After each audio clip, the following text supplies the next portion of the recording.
Boa noite. Me apresentar primeiro, né?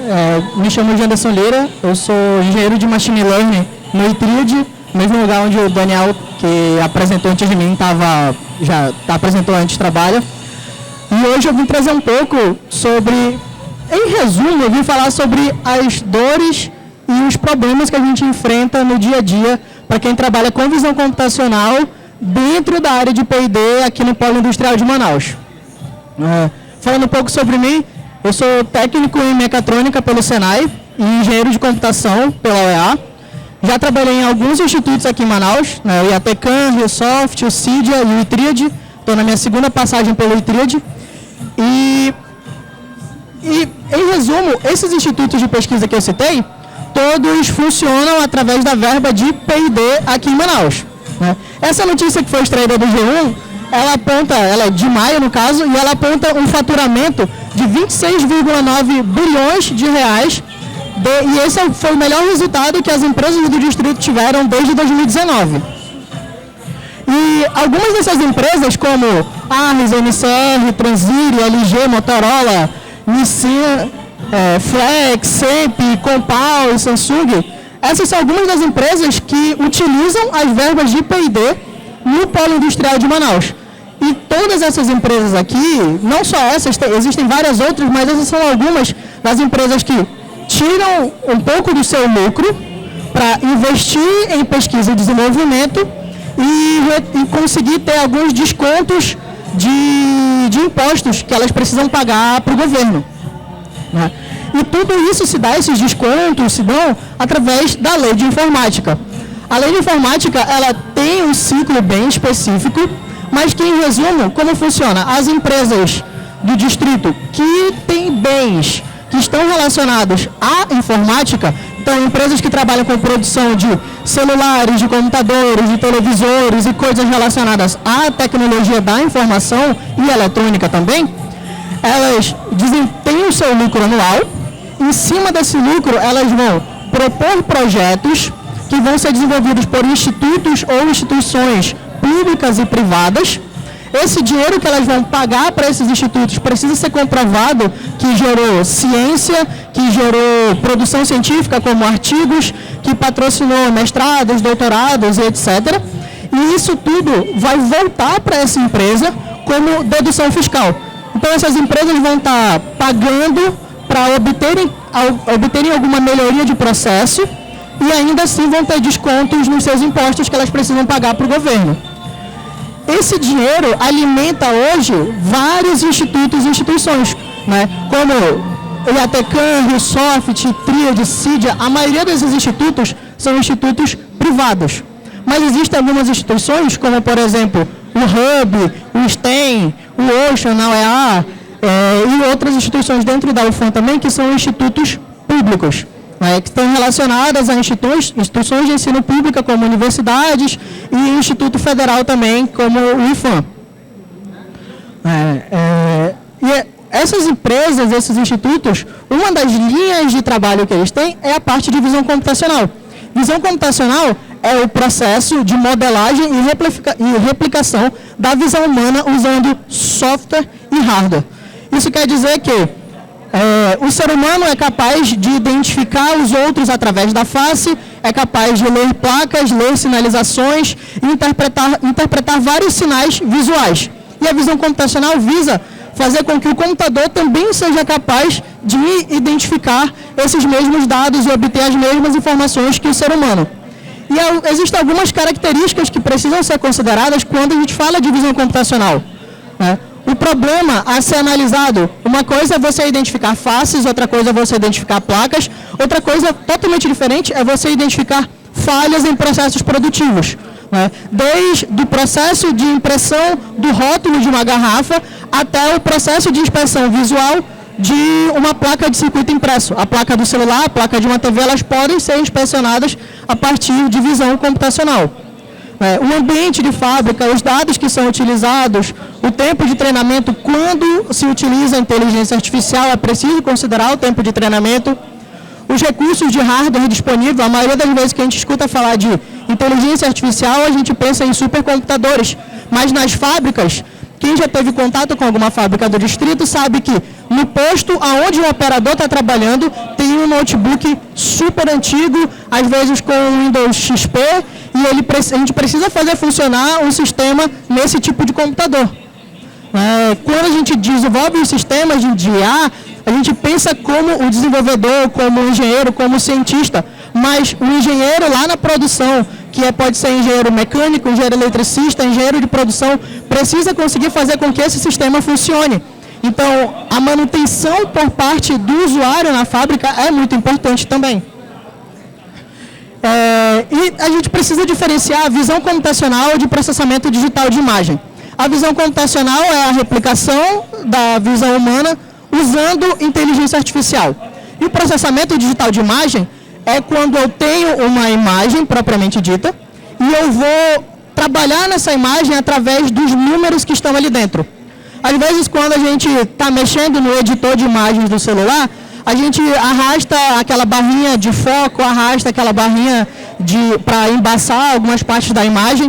E essas barras são valores numéricos que estão sendo aplicados na imagem. Então, eu posso estar pegando literalmente uma matriz de dados e eu vou estar fazendo processos matemáticos em cima dela para obter um novo resultado. Isso é processamento digital de imagem, é puramente matemática. E o processamento digital de imagem é o precursor da visão computacional. Assim como a gente sempre fala que os cálculos, a matemática e estatística é o precursor da inteligência artificial. Tanto com visão computacional quanto com processamento digital de imagem, a gente consegue fazer processos de liberação de acesso. Então, o operador, através de biometria, ou de biometria tanto digital quanto facial, ele pode acessar uma parte da fábrica que ele tem que ter acesso, mas ela tem alguma forma de restrição. Então, imagine que numa determinada área, ele não pode utilizar as mãos para não contaminar nenhum equipamento, então você coloca uma câmera e a biometria facial vai poder liberar o acesso dele. A automação de processos é uma coisa bem comum da gente estar falando, que é onde eu vou estar fazendo inspeção visual, muitas vezes, ou eu vou estar autorizando um equipamento que chegou num certo estágio da produção a passar para um próximo, e eu posso usar a visão computacional e PDI para fazer isso. A parte de inspeção visual de problemas, né? Então, se eu vou analisar se tem erros de impressão no rótulo dessa garrafa, eu posso usar as duas coisas. Mas isso também pode ser feito pelo ser humano, olhando e vendo se tem alguma falha aqui. Só que é muito mais rápido fazer com PDI ou com visão computacional. Rastreamento de itens, quando a gente vê, quem já pôde acompanhar, tem algumas competições de robôs que seguem trilhas. Esses robôs que seguem trilhas, eles estão utilizando sensores que podem ser capacitivos para ver se tem alguma fita embaixo dele que ele tem que seguir, ou eles podem usar câmeras também para identificar as instruções que estão naquela fita. Isso faz parte de rastreamento, só que ali ele está rastreando o próprio percurso dele através da faixa, e numa fábrica a gente pode rastrear aonde estão determinados itens numa linha de produção através de câmeras. Um exemplo bem interessante disso, para quem já viu, existem alguns mercados que a Amazon vem testando, principalmente nos Estados Unidos, aonde o cliente chega, tira o equipamento, tira algum produto da prateleira, coloca dentro da sua cesta e por visão computacional sabe-se que aquela pessoa pegou aquele item e vai levar embora, e isso já cai na conta da pessoa. Isso é rastreamento de itens. Agora, auxílio em processos de montagem é algo que só com visão computacional a gente consegue trabalhar. Imagina que eu tenho um operador que precisa colocar 5 itens dentro de uma caixa. E eu coloco uma câmera que fica monitorando para saber quais itens ele já colocou. Numa tela do lado, eu posso mostrar para ele os itens que ainda falta ele colocar. Só que se esse operador está passando com a mão na frente da câmera, por PDI, eu não consigo trabalhar. Porque a matriz que eu vou estar multiplicando, ela tem várias interferências do movimento do operador. Enquanto por inteligência artificial, eu absorvo esse problema e consigo passar um resultado eficiente para ele. Agora, já falando sobre o nosso dia a dia de quem lida com visão computacional dentro da indústria. O nosso primeiro grande desafio é o ambiente. Por exemplo, vamos falar sobre disponibilidade estrutural. Aqui, eu imagino que alguns de vocês possam trabalhar de home office. né? Ou quem estuda pode estar fazendo EAD. Você está trabalhando ou estudando de casa é completamente diferente de você estar no escritório. Agora, se você está dentro do ambiente de fábrica, o desafio é ainda muito maior. Não só para você trabalhar, mas para você desenvolver o projeto que você está fazendo, né? O espaço dentro de uma linha de produção é muito reduzido. Os movimentos que os operadores precisam fazer tem que ter um alcance mínimo, para que ele faça o mínimo de esforço com os membros, seja para caminhar ou seja para tirar itens de um lugar e levar para o outro. Então, no espaço onde um operador trabalha com 70 centímetros de largura ou 1 metro de largura, você precisa parar naquele mesmo posto com o seu notebook e codificar, codar naquele mesmo espaço, porque é o espaço que você tem disponível. Ergonomia. Quando a gente pensa em processos de automação industrial, mesmo utilizando visão computacional, eu tenho que saber que o meu operador, o operador da produção, ele vai estar passando na frente da câmera. E eu não posso impedir que ele tenha acesso àquele ambiente, àquela parte, porque aquilo faz parte todo o movimento do operador, é pensado por engenheiros de produção, por engenheiros de segurança do trabalho, para que ele faça o mínimo de esforço. E eu não posso interferir nos movimentos que ele já faz.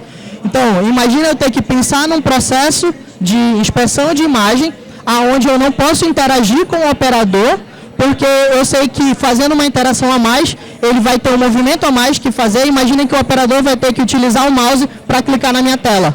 Esse clique de mouse não estava na operação dele antes. E esse movimento pode causar lesões no ombro do operador. Então, as interações que o usuário tem com o sistema têm que ser pensadas 2 vezes mais. Então, o trabalho do UX Designer, por exemplo, é muito importante para quem trabalha com visão computacional ou com qualquer área dentro da produção. Adequação do maquinário atual. Quem já utilizou câmeras sabe que é muito fácil você posicionar uma webcam na frente do seu computador. Mas quando você está numa linha de produção, você precisa pensar a distância que essa câmera vai estar da tua esteira, o espaço que tem entre a câmera e a esteira e as coisas que passam em volta, o ângulo que ela vai estar, porque o ângulo que a minha câmera está aqui interage com a iluminação que está vindo do outro lado, e eu tenho outras fontes luminosas, e tudo isso tem a ver com o maquinário do ambiente. E a gente precisa considerar todos esses fatores na hora de pensar nesses sistemas. E já falando de iluminação, eu preciso falar sobre sistemas de enclausuramento. Quando, por exemplo, aqui, as câmeras de vocês, se vocês apontarem para a tela, elas vão sofrer interferência de todas as fontes luminosas que estão aqui em volta. Numa linha de produção, a iluminação ela tende a ser fixa. Então, todas as luzes ficam acesas o tempo todo. Mas o meu sistema sofre interferência de todas elas. Então, a maior dica que a gente dá é que toda vez que você vai trabalhar com processamento de imagem, use enclausuramento. Faça com que todo o seu sistema fique isolado de luz externa. É literalmente você criar uma caixa escura e o seu sistema vai rodar ali dentro. A sua câmera vai estar ali dentro, os objetos a serem inspecionados vão passar dentro desse sistema escuro, né? Mas quando eu digo escuro, eu estou mais me referindo à estabilidade. Eu preciso que a luz seja constante. Se é a presença de luz ou a ausência de luz, ela precisa ser constante.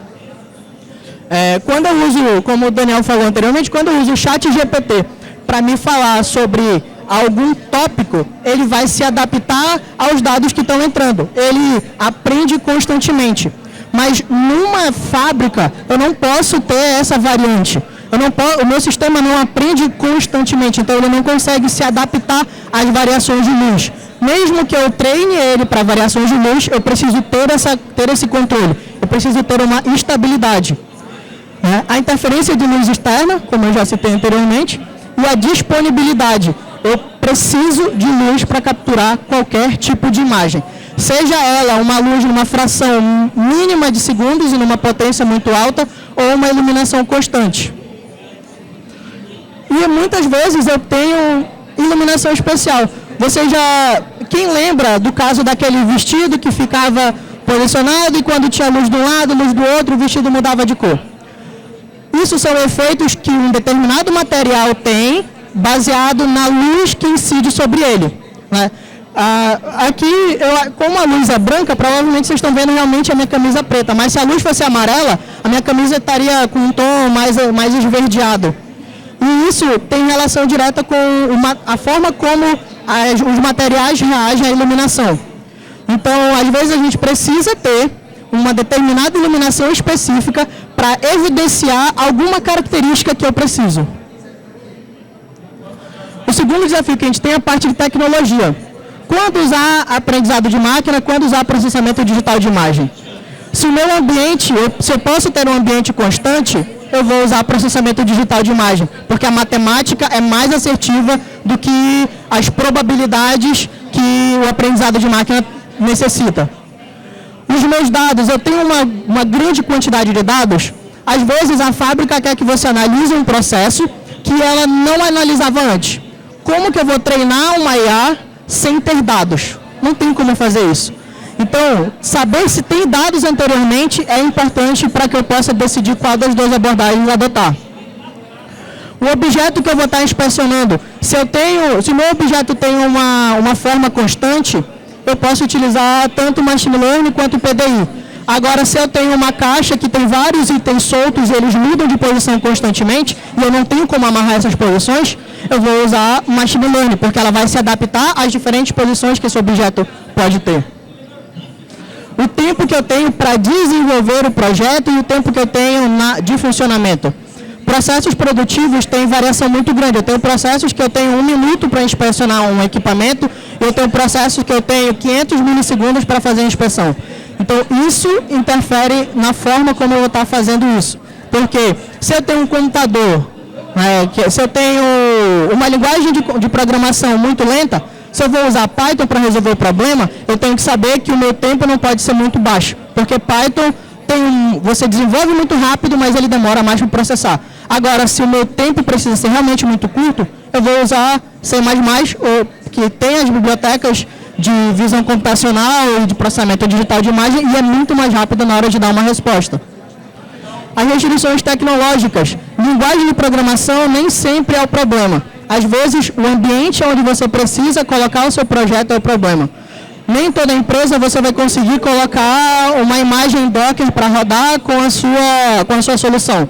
Às vezes você precisa desenvolver o seu sistema dentro das ferramentas da empresa, utilizando a linguagem e a estrutura que ele já tem, e isso diminui muito o teu tempo de desenvolvimento, isso aumenta muito o teu tempo de desenvolvimento, na verdade.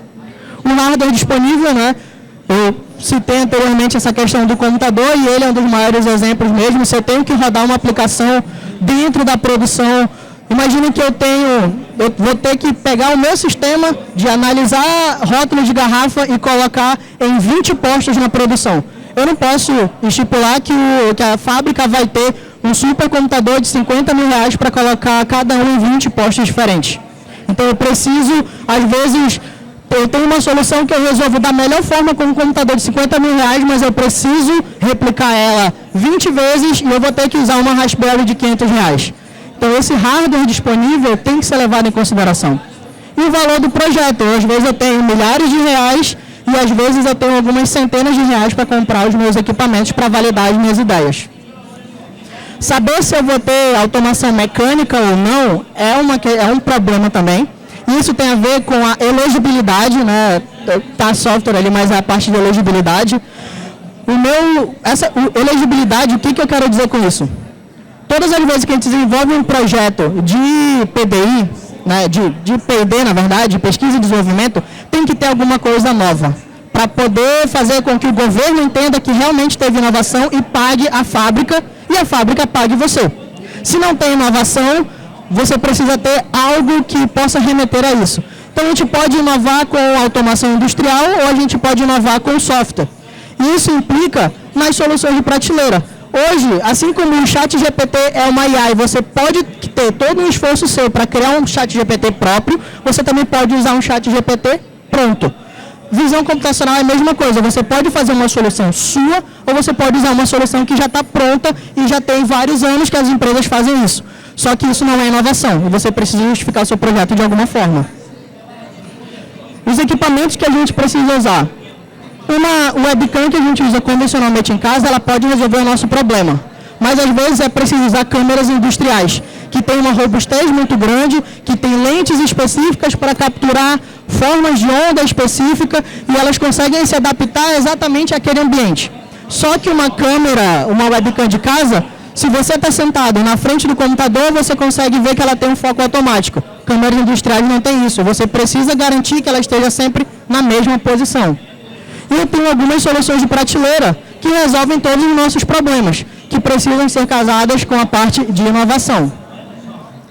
Eu tenho sistemas de iluminação próprio, que é onde eu vou ter luzes específicas que reagem a materiais específicos e evidenciam os dados que eu quero.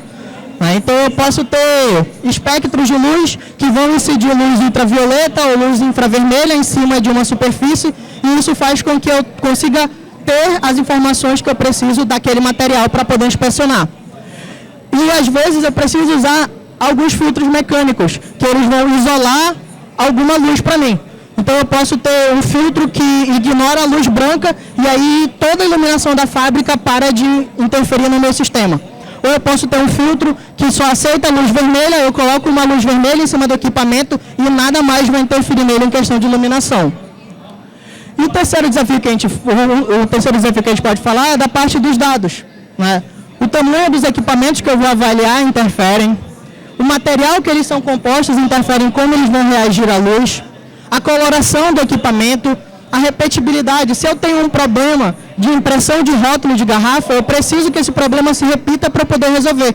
Porque se eu tenho um rótulo errado em 1 milhão de garrafas, quantas garrafas eu vou precisar ter para poder testar a minha solução? Para poder saber se o erro vai acontecer e eu vou conseguir enxergar aquele erro. E a parte de disponibilidade desses mesmos produtos. A posição do cliente na cadeia produtiva. Imaginem que eu estou fazendo um projeto para a Bemol, digamos assim. A Bemol é varejo, então o que a Bemol vende fica no estoque. Então eu tenho material para testar.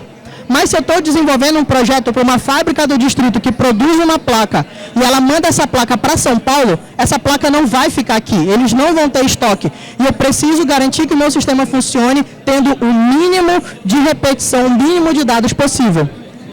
Se a fábrica funciona em 3 turnos direto, como que eu vou parar uma linha inteira para testar o meu sistema? Eu preciso replicar o sistema da fábrica, a linha dela inteira, dentro da minha empresa, do meu instituto, para poder testar. Porque eu não vou ter pausas na produção para validar o meu produto. A fábrica tem os clientes dele e precisa manter os clientes alimentados. A anotação de dados é um problema muito grande para quem usa IA. Eu tenho que ficar marcando imagem, esse processo é super repetitivo. Então, às vezes você não tem anotadores de dados e precisa resolver o problema, e você vai ter que pensar em formas de replicar as suas anotações. E propriedade intelectual. Eu não consigo, sempre que quero, tirar o equipamento de dentro da fábrica e levar para o instituto, porque aquele equipamento é propriedade intelectual da fábrica ou de terceiros. E o quarto problema, que já não é um problema, na verdade, é o time de desenvolvimento. Num projeto de automação industrial, eu preciso de técnicos e engenheiros eletricistas, técnicos e engenheiros mecânicos, que têm perfis completamente diferentes das pessoas que trabalham com software. Eu tenho desenvolvedores front-end, back-end, analistas de machine learning, ou matemáticos também nessa parte do projeto, e entre vários outros perfis. Essa galera de automação industrial precisa de tempo para projetar, se você precisa fazer um enclausuramento, você vai pensar nas peças que têm que ser feitas, mandar para uma empresa que vai fabricar o teu equipamento, essa empresa vai comprar insumo, cortar os teus perfis metálicos, montar o teu perfil metálico e devolver para o teu instituto. E isso não acontece numa sprint de 2 semanas, como a gente costuma ver quem trabalha com Scrum. Então, gerenciar esses times requer você gerenciar uma sprint de 2 semanas com uma sprint de 1 mês e meio ao mesmo tempo. A parte de testes é muito complicada. As pessoas que trabalham com teste nessa área têm que entender de teste de software, têm que entender de teste de hardware e têm que saber que em algum momento eles vão precisar passar 1 mês inteiro trabalhando dentro da fábrica para validar se o sistema está funcionando no mesmo horário da produção. E se ele precisa funcionar no mesmo horário da produção, ele tem que chegar junto com a rota, almoçar junto com a equipe de produção e sair junto com a rota.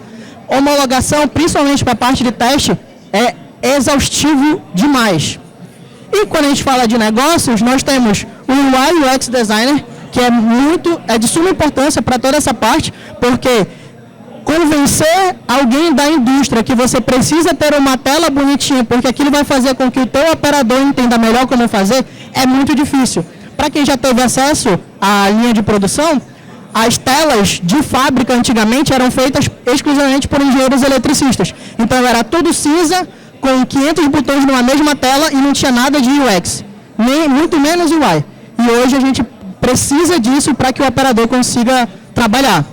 Eu tenho a parte do analista de negócios, os líderes e os gestores, o analista de P&D, que muitas vezes não aparece, que é o cara que vai olhar o teu backlog, olhar a tela do teu Kanban, olhar o teu Gira, vai transcrever tudo aquilo num relatório que vai ser mandado para a empresa, a fábrica vai mandar isso para um escritório jurídico, o escritório jurídico vai devolver para o instituto para fazer correções e depois de várias vezes desse ciclo, isso vai para a Suframa e só aí você recebe o seu salário naquele mês. E esse trabalho ninguém vê. E o cara o PO ou o sponsor do projeto, que na maioria das vezes, é um engenheiro de produção que cuida do setor que você está desenvolvendo o teu projeto. E se você precisa, por exemplo, o teu UI UX designer desenvolver uma tela e você precisa que o teu engenheiro de produção aceite aquela tela, você vai imprimir essa tela, você vai ficar correndo atrás dele dentro da produção para que, no momento de 2 minutos que ele vai parar as atividades dele, você pede para ele assinar a tua tela. E essa assinatura num papel à toa ali, que muitas vezes hoje ninguém mais dá valor para papel, é o que vai garantir que ele aceitou o teu projeto. Tá, eu tive que correr um pouco agora no final, mas eu espero que vocês tenham entendido um pouco daquilo que eu tentei explicar, acabou ficando um pouco corrido mesmo, mas trabalhar com visão computacional, com automação industrial, é um desafio muito grande para a área de programação aqui em Manaus. Os desenvolvedores têm uma característica muito grande de serem um pouco reclusos, na grande maioria. Isso é um estigma que a gente acaba carregando, mas a gente precisa lidar com pessoas na fábrica de perfis completamente diferentes e a gente tem que a gente tem que quebrar essa barreira principalmente. A comunicação é uma dificuldade muito grande que a gente tem e tem que vencer sempre. Então, se vocês tiverem alguma pergunta para fazer, fique à vontade. Muito obrigado.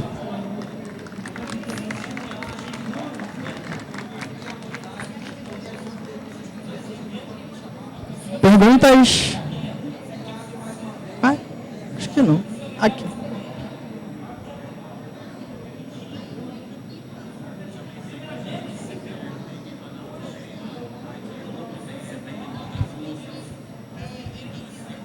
Opa, boa noite. Primeiramente, parabéns, Anderson, pela apresentação. Eu sou o João, eu trabalho na indústria hoje e eu queria saber, com o Machine Learning, quais são as principais frentes que vocês estão tendo nas empresas, assim, com ergonomia e com os projetos que estão mais vendendo hoje para a indústria. Porque, assim, como você mencionou, hoje até sair a aprovação entre as empresas, né, a indústria e o setor de tecnologia, às vezes muitos podem falhar, muitos projetos morrem na praia. Mas quais são os projetos que estão mais conseguindo vencer essa burocracia e conseguindo emplacar hoje na indústria, na IFRIT principalmente, né? Obrigado pela pergunta. A maioria dos projetos que a gente tem desenvolvido são projetos de inspeção visual. Então, é você ter uma parte, você tem uma função, muitas vezes um operador que ele vai parar na frente de um equipamento e vai ver se está faltando alguma peça, se tem alguma parte quebrada, se tem alguma falha ali. Só que o operador, ele faz isso centenas de vezes no dia. E isso causa um problema que o ser humano tem de fadiga visual. Ele acaba deixando de enxergar um problema a partir do momento em que aquilo se repete várias vezes na frente dele. Então, a maioria dos problemas que a gente acaba aprovando, os projetos que a gente acaba trabalhando, são de inspeção visual. Inspecionar erros, inspecionar problemas. A parte de automação industrial ela é super válida, a gente aprova muita coisa da parte de automação, mas inspeção de erros é a maior quantidade de projetos. Tá. Sim.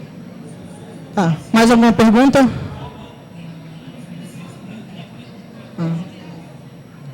que não. Tá bom, muito obrigado, pessoal.